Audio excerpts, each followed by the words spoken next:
Hi everyone, thanks so much for being here tonight. I'm Georgie Purcell and I'm obviously an Australian MP for the Animal Justice Party and really proud to be here and meet with my sister MPs. It's a very lonely job fighting for animals in Parliament, and I do it on my own. I have no colleagues, so it's really inspiring to see what's been achieved here and what we can potentially do back home. I've been involved in the animal protection movement for about 12 years now and have held various roles, and I guess what brought me to politics was working on the campaign to end puppy farms or puppy mills in Victoria, and we successfully got that done. Politics is how we change things for animals, and I got involved with the Animal Justice Party. Never planned on being a politician myself, which I actually think is a good thing. If you really want to be a politician, you probably shouldn't be one.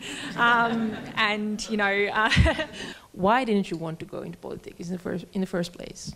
Being a young woman in Parliament is, you know, quite difficult, especially when you're in a party that is naturally taking on industries and pursuits that are male-dominated, such as farming, shooting and racing. I obviously sort of don't look like a politician, and I guess have really challenged the status quo of what a politician should act like and should look like. I really just wanted to create a space where people who didn't feel represented or could see themselves in our political systems could look to someone and think, perhaps I could do that job as well, because I always say, you know, you can't be what you can't see, and we make decisions every single day that affects all types of people. So now you're in politics. Do you like it? I do. It's a difficult job, and no one has sympathy for politicians, so you can't say that. But it's a hard job, and I think it's particularly a hard job when you go in there with a passion and a sense of justice. I enjoy it, but I also am weighed down by, I guess, the extent of animal suffering and the very slow progress. I'm really hopeful that in the future we'll have not just me, with, you know, there's so many issues that affect animals in Australia, just as there is around the world. Obviously, there's a really big issue in Australia that many of you would be aware of, where hundreds of thousands of kangaroos every single year across the country are shot under the cover of darkness, and their skins are exported to countries all around Europe and the United States. And I'm very sorry to tell you this, but Australians don't give a shit about kangaroos. They see them as pests, you know, similar to introduced species, even though they are not just a native animal, but they're, to our First Nations people who are, you know, so wrongly done by in Australia, a very important animal to them as well, and a totem species. You know, they're treated with such disrespect and disdain, and we're working really hard back home to try and end that industry.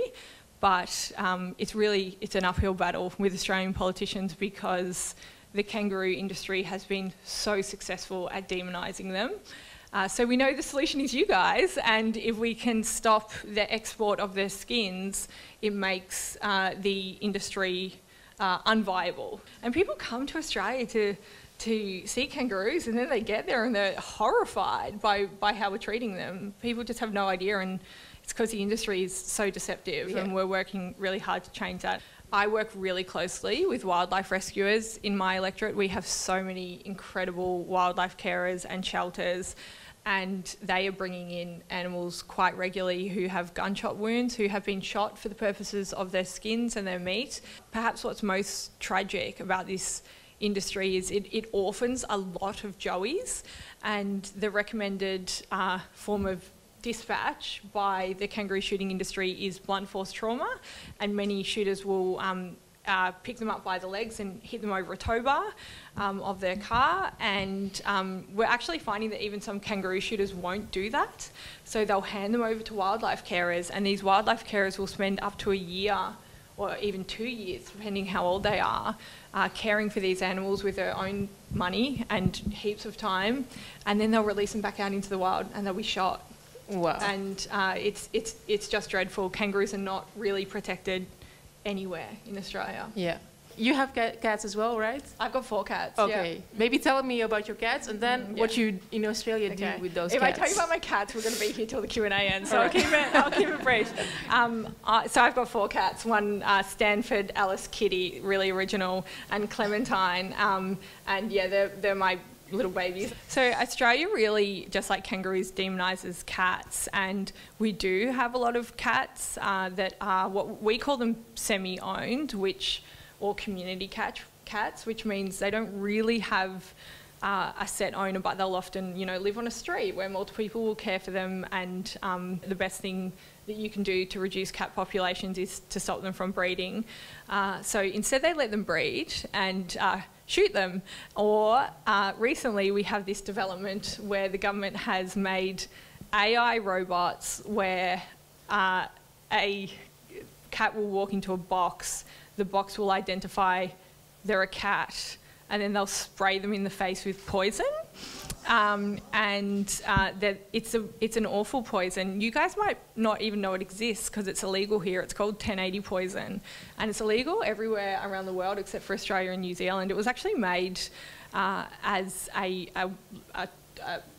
war tool to poison people and to kill people, and they decided it was even too dangerous for that, but we use it on our animals in Australia. But positive to it, yes. By me being in Parliament, we've got them banned in the state that I live in. Right. So applause, please. What are you most proud of? Maybe you can elaborate on that.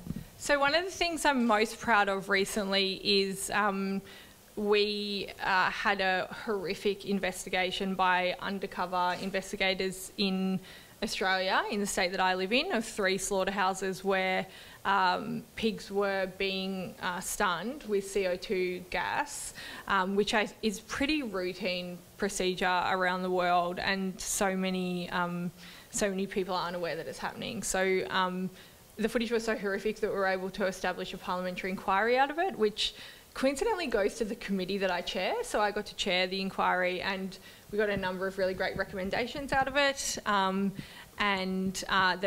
So sow stalls, farrowing crates, gestation crates, none of those are illegal in Australia, so it recommends to end those, to end blunt force trauma, for pain relief for routine procedures such as ear notching, tail docking and teeth clipping.